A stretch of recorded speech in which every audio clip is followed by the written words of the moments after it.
हमारी बहनें, सबको मेरा सलाम, मेरा आदाब। आज देश बहुत मुश्किल हालात से गुजर रहा है।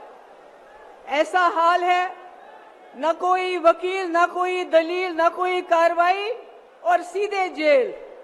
और शायद कलयुग का अमृत काल इसी को कहते हैं कि आप बिना पूछे, बिना कोई कार्रवाई किए हुए लोगों में जेल में डालते हो। ये मैं उमर खालिद की बात नहीं कर रही हूँ जो पिछले 2 साल से जेल में है। मैं सिद्दीक कपन की बात नहीं कर रही हूँ। मैं मोहम्मद जुबैर की बात नहीं कर रही हूँ। मैं आपके चुने हुए नुमाइंदों की बात कर रही हूँ जिनको आप लोग वोट डाल के एमएलए बनाते हैं, लोकसभा मेंबर बनाते हैं, चीफ मिनिस्टर बनाते हैं, मिनिस्टर बनाते हैं। कैसे उनपे करप्शन के चार्जेस लगा के बिना कोई वकालत के, बिना कोई कार्रवाई के जेल में डाला जाता है। हमारे लिए ये कोई अचंभे की बात नहीं है। हमने जम्मू कश्मीर में पिछले 5 साल से यही देखा है। हमारे हजारों की तादाद में नौजवान, मैं, फारूक साहब, उमर अब्दुल्ला साहब, पूर्व मुख्यमंत्री, तीनों को बंद कर दिया गया और देश को बताया गया कि हम देश हित में कर रहे हैं।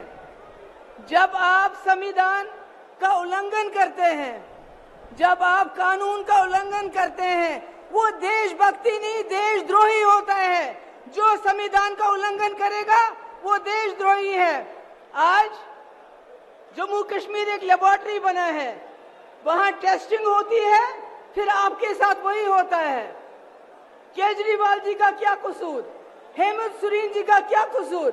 अगर वो बीजेपी में चले जाएंगे केजरीवाल, तो ये सारे मीडिया के लोग जो पिछले कई दिनों से करप्शन करप्शन करप्शन केजरीवाल कहते हैं, तो ये कहना शुरू करेंगे कि केजरीवाल जैसा कट्टर ईमानदार कोई नहीं है।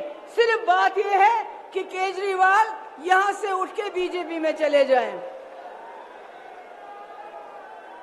केजरीवाल का क्या कसूर? उन्होंने गरीबों के बच्चों के लिए स्कूल अच्छे अच्छे बनाए जहां से डॉक्टर, इंजीनियर, लॉयर, टीचर निकलेंगे। उन्होंने लोगों को मुफ्त बिजली दी, मुफ्त पानी दिया, अस्पताल बनाए, बसेस की मुफ्त। मगर इनको तकलीफ है, इनको इस परिवार से तकलीफ है। ये जो परिवार आप देख रहे हैं, इनको परिवारवाद से तकलीफ नहीं है।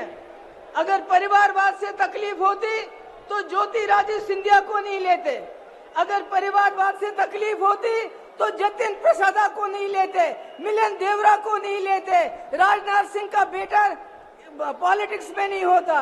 इनको तकलीफ है एक, अगर आज भी आदित्य ठाकरे जी बीजेपी में चले जाते हैं तो फिर परिवारवाद नहीं है।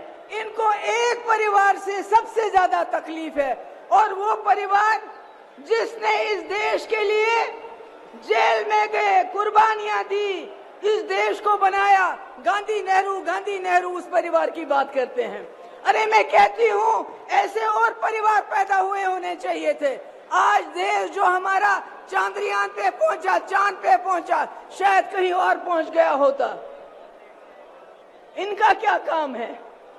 इनका काम है, इन्होंने कहा, हम सवाल पूछते हैं, आपने कहा 2 करोड़ नौकरियां देंगे, नौकरियां नहीं दी, बल्कि यहाँ के नौजवानों के हाथों में लाठी दी, जबान पे नारा दिया, कभी देश का कभी धर्म का, बोला जाओ मारो, लिंच करो, शक्ल देखो, क्या खाता है, क्या पहनता है, दाढ़ी कितनी लंबी है। इन्होंने नौजवानों का अपराधीकरण किया, उनको दंगाई बनाया, कहा तुम दंगे करो, तुमको जेल नहीं भेजेंगे, मगर हमसे नौकरी का हिसाब मत मांगो, हमसे 2 करोड़ नौकरियों का हिसाब मत मांगो। इन्होंने भ्रष्टाचार का इल्जाम हम पे लगाया।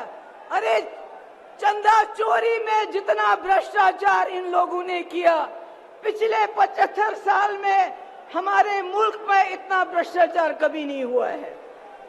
ईडी के जरिए वसूली की, इन्होंने इनकम टैक्स के लिए जरिए वसूली की। ये सबसे भ्रष्ट सरकार है। आज हम यहाँ पर इसलिए जमा नहीं है कि हमने केजरीवाल जी को, अपोजिशन को बचाना है, नहीं। आज हम संविधान को बचाने के लिए यहाँ हैं। उस संविधान को जिसने आपको वोट दिया है, उस वोट से जिससे आप अपनी सरकार चुनते हैं। अगर आज आप नहीं जागे तो आपके वोट की कोई कीमत नहीं हुई। ये पहली बार हो रहा है हिंदुस्तान में, इलेक्शन से पहले ही इलेक्शन को रिग किया जाता है अपोजिशन को जेल में डाल के। मेरी आखिर में आप सबसे गुजारिश है, हमारे इंडिया अलायंस के पास टीवी नहीं है, अखबार नहीं है, फेसबुक नहीं है, यूट्यूब नहीं है, इनके पास सब कुछ है, गोदी मोदी सारा मीडिया।